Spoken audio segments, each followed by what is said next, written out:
welcome to Contango Ore's live summit today, hosted by Six. I'm pleased to pronounce President and CEO Rick van Nieuwenhuyse. Rick is going to be reviewing the latest updates from Contango Ore, after which we will have a live Q&A session. Throughout today's session, we will be accepting questions that you can submit using the Q&A chat bar on the right-hand side of your screen. And if you'd like to get in touch with the Contango Ore team, at the Q&A session, I will be putting up a survey in the chat, so look out for that. As always, this summit is being recorded and will be available to watch afterwards on six.com. So without further ado, I'll hand things over to you, Rick, to kick things off. Perfect, Kyle. Thank you very much, and good morning, everybody. Thank you for joining us today. Giving an update on company activities, a bit of a focus on our resource update at Lucky Shot. It's a beautiful day here in Fairbanks, Alaska. Of course, I will be making forward-looking statements, so just keep that in mind. We are developing Alaska's next gold mines. Our Manh Choh project, construction is underway. Of course, that's the joint venture with Kinross at 70% on lands owned by the Tetlin tribe. And second up is our Lucky Shot mine, where we've now done an initial resource and will continue to explore this high-grade, historically mined gold mine. Just quick overview on corporate structure. $70 million credit facility was signed up with ING and Macquarie. We have all permits at Manh Choh. Construction is well underway, and we're on track to be in production in 2024. I was just out there the other day, so I'm going to show you some photos of construction activities at site there. Of course, we're really proud to be on the short list of being included in the Russell 3000. That'll be finalized here next week, actually on the 26th, I guess that is. So it's a big milestone and achievement for the company as well. So at Manh Choh, we are under construction. We've just approved our second half budget, so Q3, Q4 budget. It's a total of $136 million. So this summer and fall, we'll be spending a lot of dollars and advancing the project in a very significant way to line us up for production in 2024. And of course, with our debt financing arranged with our banking partners, we're well financed to get this thing done. I mentioned earlier that winter construction has continued all winter on the road. That's put us ahead of schedule.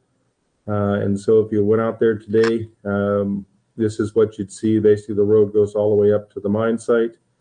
It's not like finished, but it's drivable. And so we've been able to get our large equipment up there. As I mentioned, we were on site with the Kinross and our banking partners to see the activities. This is a couple of shots of the mine trucks, the haul trucks working, the excavators, and just leveling off the area and preparing it for mining. Kiewit will have about 40 pieces of equipment coming up this week. A lot of activity going on, of course, with all that mining equipment showing up. Just recently, Alaska has road limitations, weight limitations on roads in the springtime because of the spring thaw. Things are a little soft on the highways, and so they have a weight restriction. That's now been removed for the summer months. And so the big equipment is going to be able to come up on the highways. That's the 777 Cats. That's the 100-ton haul trucks, the blast hole rig, and the 1640 excavator. So all the big stuff will show up in the next week or two, and it'll be assembled on site and start to get to work. So as I said, it's going to be a very, very busy, very, very busy summertime at Manh Choh. Haul trucks, the ore haul trucks, Black Gold is our contractor there. And just in the bottom corner there, you see a fleet of about 20 tractors to pull the trailers. So they're starting to show up. And it's pretty exciting to see all this big equipment show up for just get this thing underway. So just a lot of activity going on. We also had the opportunity to go and visit the Fort Knox facility and look at what we call the mill modifications or mill mods that are going on at Fort Knox to accommodate the Manh Choh ore. Of course, Fort Knox has been in operation for 25 years. It's a big operation, both a mill and a heap leach facility. We won't be, the Manh Choh ore won't be part of the heap leach facility, just going through the mill. And there are some modifications in the mill, basically to accommodate the 15 times higher grade that Manh Choh ore is compared to the typical Fort Knox mill ore, which is just over half a gram. And our ore, of course, is 8 grams per ton. So more tanks to deliver the cyanide mix for the carbon, for the detox circuit, the thickener, more lime that needs to be added to the ore as it goes off of the stockpile into the mill. You can see zone 3 there on the slide is a series of conveyors that basically the harder ores, when it goes through the SAG mill the first time, it kicks out the harder ore. And in Fort Knox, you can see this conveyor that goes off to the right in the diagram. That's a pebble reject, and they don't process that ore at Fort Knox because it doesn't contain very much gold. Whereas our hard ore, we will want to process because it does contain a lot of gold. So that's why this Zone 3 conveyor system kind of wraps around from the mill back into the feed circuit. The rest of it's pretty much tanks. The other tankage associated with the various circuits at Fort Knox, there's no real fundamental difference in the processing at Fort Knox. At the mills, it's just more tankage and piping. Zone 2 there is the laydown area for the ore.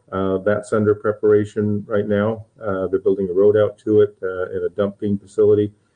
So the ore haul trucks will come up to Zone 2, drop the Manh Choh ore there, and then it'll be hauled around to the coarse ore stockpile that you see on the very left bottom corner there. So all this is happening. Outside work is a priority to get done. Inside work obviously can be done in the wintertime. So get the outdoor work when it's nice out. This is a picture of the stockpile area. You can see the diagram there that's showing the road under construction and how the stockpile area will be worked out. The dumping area would be higher, obviously, with the ore haul trucks having a side dump onto the lower pad there. That construction's underway. In addition, so the last area is a tailings facility.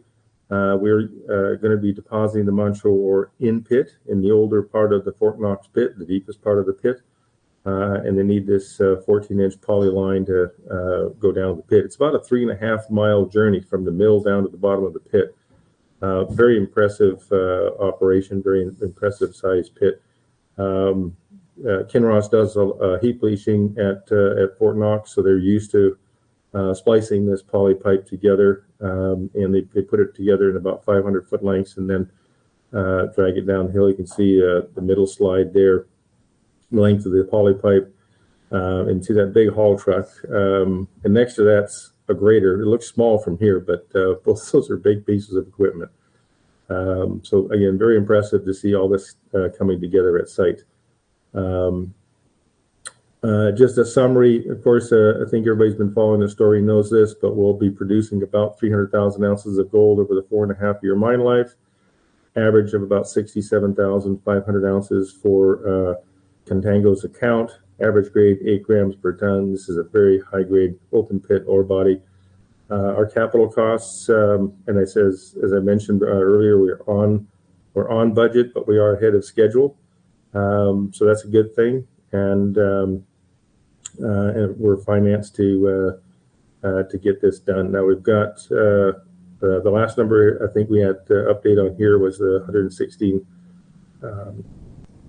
per gold equivalent ounce for our all-in sustaining costs. So you can see with today's gold price in the 1950 range, we've got a really good margin here.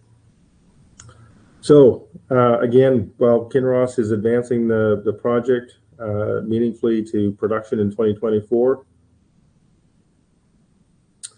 we can focus on advancing our other project here at Lucky Shot, of course, located in central Alaska, just outside of Anchorage, about an hour and a half drive from Anchorage.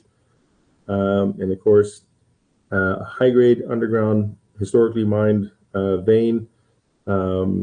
Our recent resource update tells us that we can develop ore with about a 15.6 gram average grade. That's about a half an ounce per ton. And we've got about a mile of strike length between the Lucky Shot segment and the Coleman segment of the vein. With the in-search tunnel that we've developed the access point on, that's pretty much right in the middle of the two segments. And that's what's allowed us to continue to develop and explore the vein, Lucky Shot vein, and both segments, the Lucky Shot segment, Coleman segment, from underground. We did this last year, refurbished the in-search tunnel, the historic part of that tunnel, expanded it out to cross-cut the vein, and built a cross-cut in a drift in the footwall. And our plans this summer are to put a drift in the hanging wall and another drift in the footwall off to the east. We'll be raising money to do that. I do remind people that we are a fully permitted active mine site. Safety is our top priority. And we are proud to have a zero lost time incident reporting to MSHA. So let's get on to the resource. We just announced this earlier this week. And as I mentioned, there's sort of two segments of the Lucky Shot vein that we're following so far. The vein continues along strike, but we'll focus on where we've got the drilling done. The Coleman segment, obviously the most drilling, it's about 150 holes in the Coleman, mostly drilled from surface. You've got about 190,000 tons at 15.6 grams per ton for a total of 95,000 ounces in the indicated category. Now, we weren't able to convince our QP to give us any measured resource. Statistically, he was comfortable doing it, but because none of that drilling was done by Contango, he felt that we should put our own holes, maybe 3, 4, 5 holes in and around the historically drilled holes. And these were drilled in the early 2000s, 2005 to 2010 time period. So that's one of our objectives this year, is to get some confirmatory holes in that well-drilled resource that we can now then upgrade it to measured. And you can see there's basically inferred resource as a lower grade, and that's because it's around the edges and it's not as well drilled, and it pulls in material that basically where you don't have any assays, and so it has a tendency to, when you use the statistical search ellipse, to reduce the grade of that material, because it's influenced by rock that you don't have any assays for. We're confident when we do more drilling around that, we'll upgrade that 9.9 to something in the neighborhood of 15.6. Similarly at Lucky Shot, again, far less drilling. We only have 29 holes in the Lucky Shot area. So therefore a relatively small tonnage of 36,000 tons, 8.9 grams per ton, but for 10,000 ounces. Again, that's in the indicated, and then a smaller amount of inferred. And that's, again, just kind of around the edges. You don't really get a lot of inferred resources with underground mines, because you don't want to project mineralization very far away from a known interval.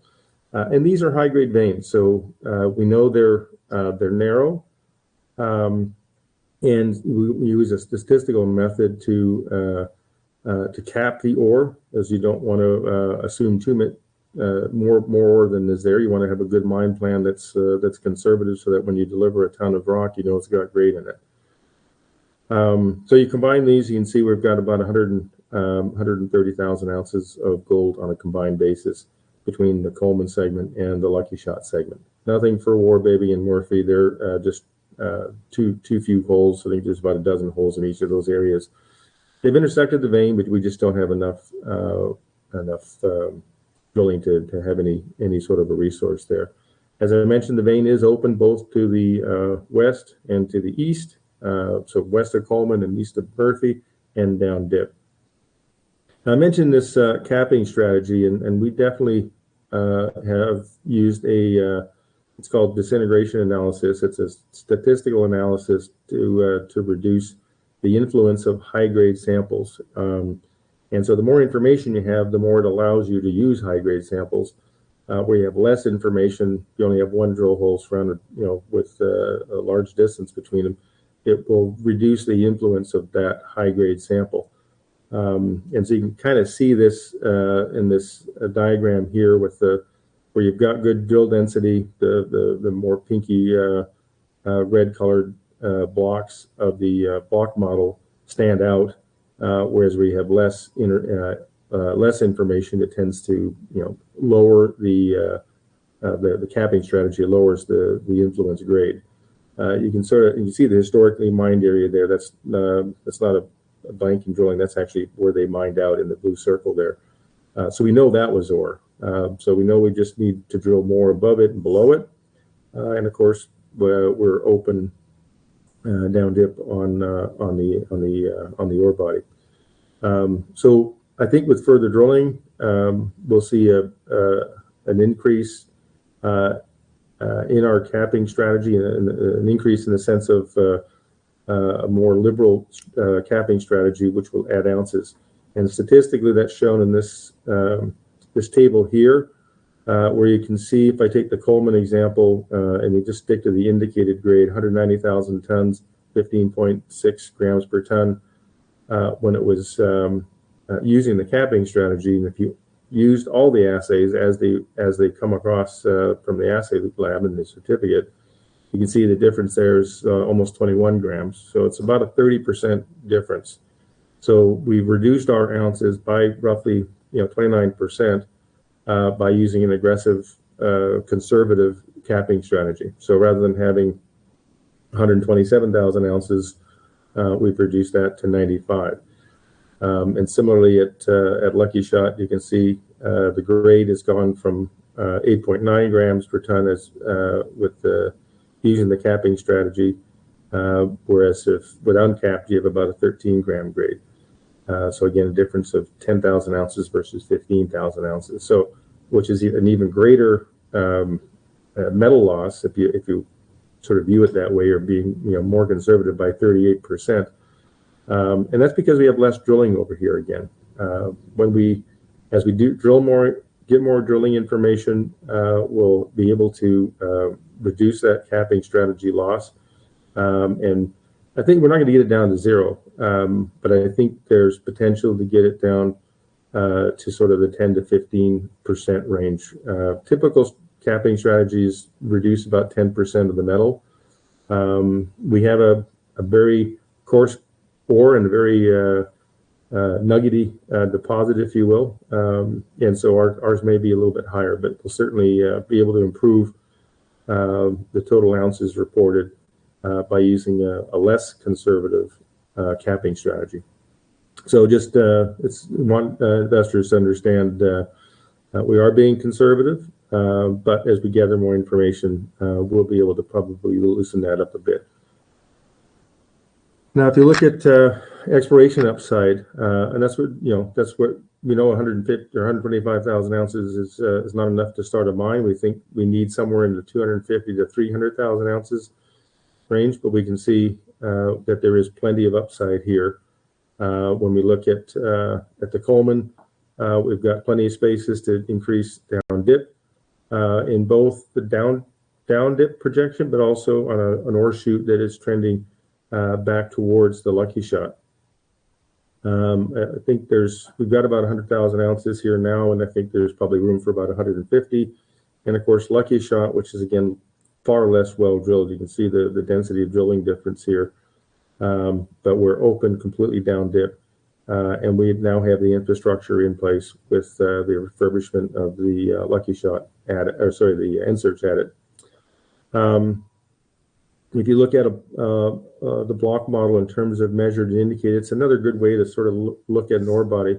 As I mentioned, we don't have any measured from a QP standpoint, but what's shown here in red is that the blocks that would statistically be calculated as measured if we had drilled them. Since we hadn't drilled them, we were going to put some confirmation holes in there, and then so we'll be able to extend the measured all the way down. And if we do more drilling in the Coleman area, we'll be able to bring all this whole area into a measured category. And then similarly, you can see how restrictive our resource blocks are for indicated over on the Lucky Shot, and against these ore shoots that we really want to focus our drilling on. And again, we'll put that in place as we continue to drill this ore body down dip. This is a view of the Lucky Shot, the in-search tunnel and the Lucky Shot segment of the vein. The distribution of the drilling is, and you can see it's wide space drilling, except for in the West Drift where we're able to get a couple of fans drilled last fall and get a good, nice block of ore there. Obviously, there's a space between the two. We know the vein continues there. We just need to drill more fan holes all across this, and then over to the east and then the hang wall. This is a cross-sectional example of that, one of those fan sets, and you can see the variation here in the nuggety nature of the gold. You've got 26 grams, next to 1.5 grams. But when you look at this statistically, we're coming out of just a little shy of 10 grams here. I do point out that when you go underground, you see a little more than what you might see in just a single drill hole. And we found a new vein underground that was not previously identified. We took some grab samples of it, and they ran really, really well. 26 grams, that's in the blue circle here. 26 grams per ton on one sample, and 379 grams, which is about 12 ounces. 26 grams is just shy of an ounce, but 379 grams per ton is 12 ounces. So that's a very good representation of this nuggety nature of the vein. And this is a new vein. So this is not the Lucky Shot vein. It's a subsidiary vein. And obviously, as we develop a mine plan around the Lucky Shot vein, we will bump into other veins. It's a whole shear zone. There are multiple veins in it. They do come and go, which is why you need a lot of drilling. And so that's really the next stage in developing the Lucky Shot ore body, is a lot of drilling. We have the 2090 West Drift and we'll plan to do a lot more drilling along that drift. We'll complete a 2080 drift, just a slight offset there, and that's a designation from the entrance of the tunnel off to the east, and then the 2300 east and the 2280 west drifts. We offset these things just to make it a little easier for the equipment to move around and not get in each other's way. So this is the drilling that's planned for this summer and fall. Of course, once we're underground, or now that we're underground, we can work year round. We do have an active avalanche program. We've been out here a couple of seasons, and so we're getting used to where the problem areas are from a potential avalanche issues are, and so that's something we'll have to work around. Obviously, moving snow is a little more expensive than doing it in the summertime, but it did allow us to get year-round access and year-round drilling. And again, the plan here is to get sort of a 15 to 20 meter spacing on our drill points, and that'll give us enough information to put a good solid resource together and address that capping strategy, and perhaps be a little less conservative with that, and gain some metal in the process. I will stop there, and we'll turn it over to Q&A. Thank you very much. Perfect. Thanks, Rick, for the presentation. And if you'd like, you could even stop sharing your screen, because I'll plug in the chat, just a reminder, people, it's that little text box in the bottom right-hand corner of your screen. I'll put in a survey there if you actually would like to schedule a meeting with management, but feel free to fill out that survey. We do have a few questions. Let's start with the cap-in, because that cap-in strategy seems to have significantly reduced the total ounces. If I heard correctly, 29% reduced. What can be addressed about that? Like you said, more information could gain that back, but how much drilling and work exactly would be required? Yeah, so there's no solid answer to that. Basically, we know it's getting comfortable and getting your QP comfortable with the variation in the assays. You can see on that long cross section there we had of the fan drilling. You go from 20 grams per ton to 1 gram per ton. So it's about understanding that the influence of one assay to another. Is it 1 gram or is it 20 grams? The more drill points, intersections you have of the vein, statistically through this disintegration analysis, the better you can sort of hone in statistically on what is the right amount of capping to use. I think drilling is one big thing, just more drilling. The other thing is we can take a bulk sample. We have now exposed the Lucky Shot vein. That's the last, I think it was the last slide that I showed with Chris and I standing at the vein.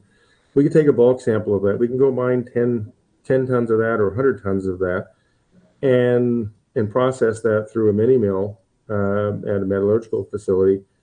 And that's going to tell us exactly how many ounces are recoverable in that 10 or 100 ton bulk sample.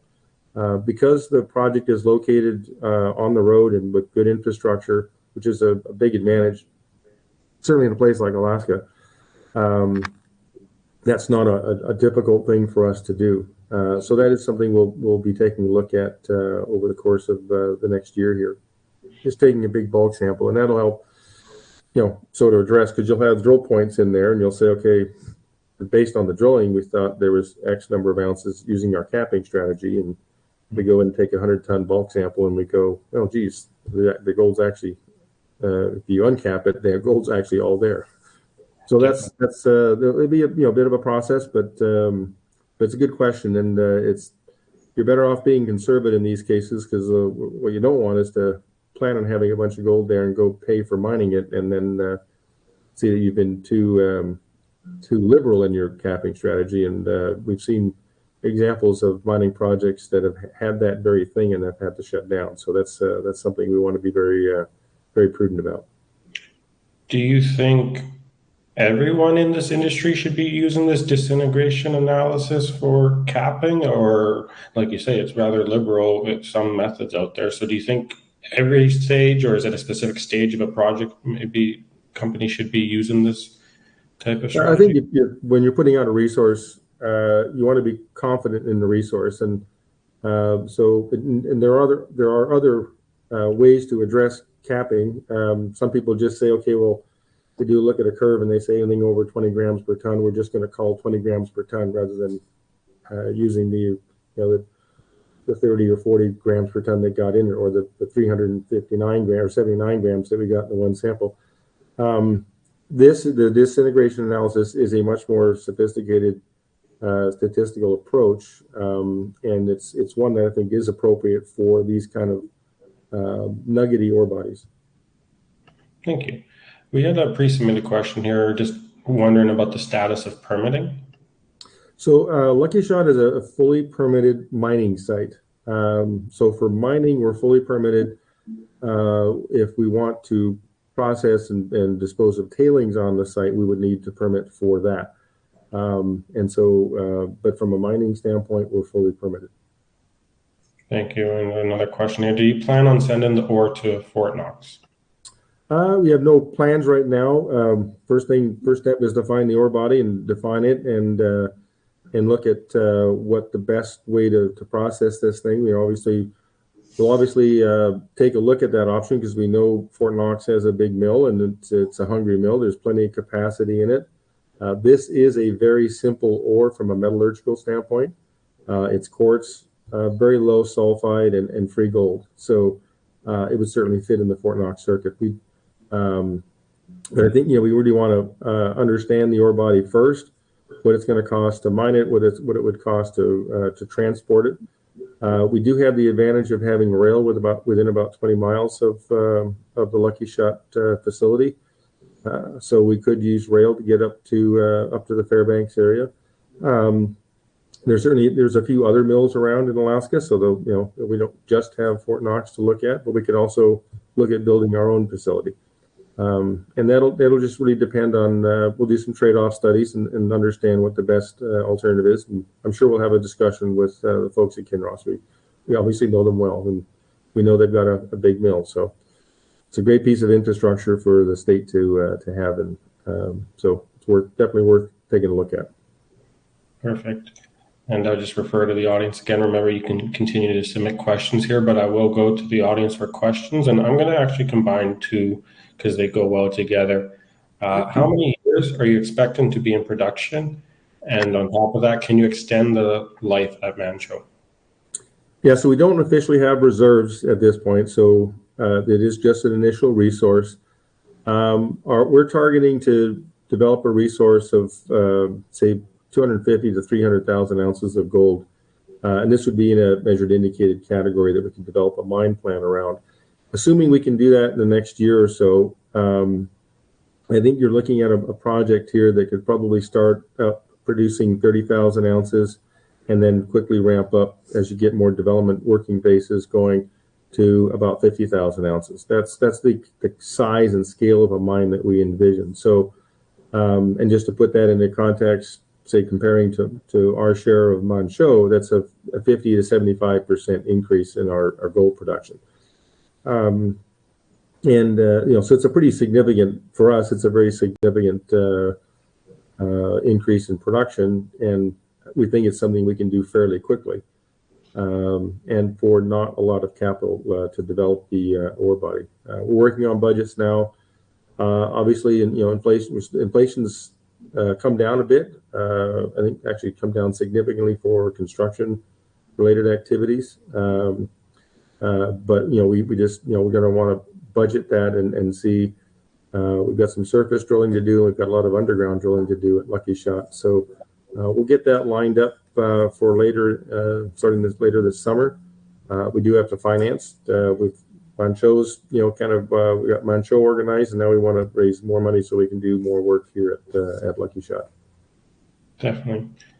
MCM has a question. Can you speak on the conditions of any debt you have taken on? So maybe you could touch about the financing of your project. Sure. So we have a $70 million debt facility with ING and Macquarie.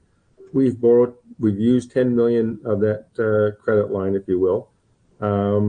We're going to we have to participate for roughly the next $30 million of equity. So that's we're raising money for that, and then we want to also, as I mentioned, work on Lucky Shot. So we'll want to raise it in more than just the $30 million to cover our equity at Manh Choh. We also have a convertible note. Queens Road Capital put $20 million into the company, and there's a convertible note there. I think it's just a little over 19 now. We've obviously you pay back and issue shares as part of our convertible repayment structure. So yeah, that's those are the two debt facilities that we have: the 70 million credit facility with ING and the 20 million with Queens Road Capital. Perfect, thank you. And Alice has a question about Lucky Shot. Just wondering if there's a preliminary all-in sustaining cost, if determinable. Yeah, no. Again, this is at resource stage, so we've not done any sort of a proper, mining analysis, if you will. We think we can, mine. It's a high-grade underground mine, so your mining costs are, probably going to be in the $200 to $300 range. And so, you can start to get some ideas on, what your all-in sustaining costs will be. It really is going to depend on how much capital we have to raise, and that really depends on whether we're using the Fort Knox facility or some other facility that's already built, or whether we're going to build our own facility. So, and again, find the ore body first, and then do a lot of trade-off studies and figure out the best and simplest way to mine something. Permitting is obviously if you're permitting a new tailings facility, you can probably count on 3 to 5 years of process to do that. So it's certainly part of the equation. And so, that's the attractiveness. That was always the attractiveness with Manh Choh of using the Fort Knox facility. You don't have to build your own.